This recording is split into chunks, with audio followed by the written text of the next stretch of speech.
भव्य कीर्तन महोत्सव माननीय गजानन मगदूम माजी नगरसेवक यांच्या कुशल मार्गदर्शनाखाली प्रतिवर्षाप्रमाणे संपन्न होणारा भव्य कीर्तन महोत्सव।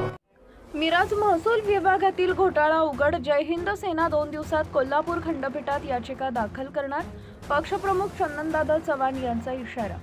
शासकीय नजराणा 14 लाख रुपये आकारणी होत असतानाही नजराणा न भरून घेता मिरज तहसीलदार यांनी रिग्रँट जमीन वर्ग 1 करून दिल्याचं उघड झालंय। या प्रकरणाविरोधात जय हिंद सेना 2 दिवसात कोल्हापूर खंडपीठात याचिका दाखल करणार अशी माहिती असून त्याची जिल्हाधिकारी सांगली तसेच मिरज प्रांताधिकारी यांच्याकडे सादर करण्यात आली आहे, अशी माहिती जय हिंद सेनेचे पक्षप्रमुख चंदनदादा चव्हाण यांनी दिली आहे।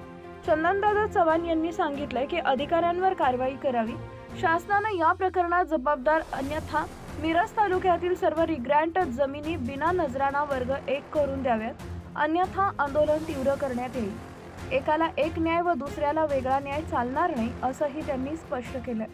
मंडल अधिकाऱ्यांनी शासन कायद्यानुसार 109 पाणी पुरावे जोडून चालू बाजारभावाच्या 50% नजराणा भरून वर्ग 1 करण्याचे निर्देश दिले होते। मात्र हा अहवाल विचारात न घेता थेट नजराणा न भरता जमीन वर्ग 1 करण्यात आली। इनाम पत्रके व कडई पत्रके गायब करून शासनाची फसवणूक झाल्याचा आरोप चंदनदादा चव्हाण यांनी केला।